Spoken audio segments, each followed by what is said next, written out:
Hello, it's Jennifer Harding Marlin, an attorney that works at J.H. Marlin Law, a law firm that specializes in citizenship by investment. Coming to you today from beautiful Nevis. This is the Hamilton Beach behind me, and then there's a long beach with a view of St. Kitts in the distance. So today's video is going to talk about the program Citizenship by Investment programs in the Caribbean with the least amount of paperwork versus those with the most amount of paperwork. So for some reason lately we've been asked by a lot of people to provide information about the Citizenship by Investment programs that require the least amount of work from the client, meaning the least amount of paperwork that they need to provide and information that they need to provide for the Citizenship by Investment unit. And they were going to base their decision not on price, not on any other factor. They wanted a second passport, but based on the fact of the least amount of paperwork. So when you become a successful entrepreneur, one of the biggest headaches is constantly having to do paperwork, constantly having to adhere to regulations, changing regulations, increasing amount of paperwork, and increasing amount of red tape. So a lot of people want to do the citizenship program with the least amount of red tape. We try to help as much as possible, but unfortunately there are some things as the client that you need to do, such as you need to provide bank statements, bank reference letter, you'll need to do, the police criminal check. If you're from the US, you have to do an FBI check. So there are, you have to sign papers, you have to physically provide your certain documents, and therefore, no matter what, you as a client will have to do some work throughout the citizenship by investment process. So the programs with the least amount, I would have to say, would be St. Lucia and probably Grenada, that have the least amount of paperwork or the more simplified paperwork in the process. St. Lucia, you do need to provide your original birth certificate. So if you don't have that, it'll need to be ordered, so to be issued the St. Lucia passport. But St. Lucia, for the most part, just requires documents to be notarized, so you do not have to get documents apostilled in most instances. As well, St. Lucia has a pretty simplified forms. There is quite a bit of requirements, but in comparison to other programs, it is not excessive. They don't have an excessive medical background. They don't require excessive proof of net worth. They don't require tax returns. They don't require, as I mentioned, they don't require apostils, and they don't require two proof of address. So it has fairly minimal documentation when compared to other programs. And the same goes with Grenada. Grenada, it's really important that the documents are addressed directly to the Grenada Citizenship by Investment. So for example, your bank reference letter, your professional reference letter have to be addressed specifically to the Grenada Citizenship by Investment unit. If not, oftentimes they'll make you have to redo those documents.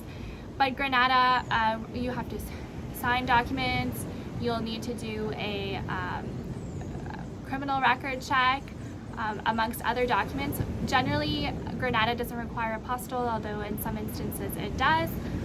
And there's no extensive medical, there's no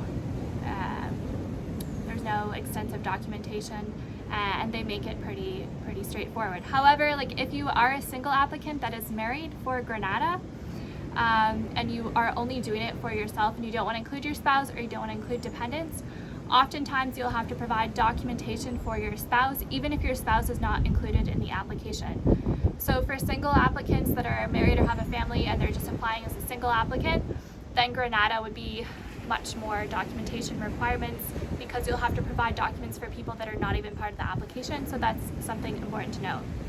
Then following those programs, probably like St. Kitts and Dominica have a little bit more documentation requirements for citizenship.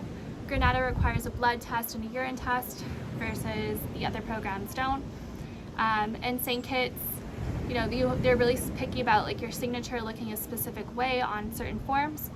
So, but they have relatively the same amount of documents as Grenada and St. Lucia.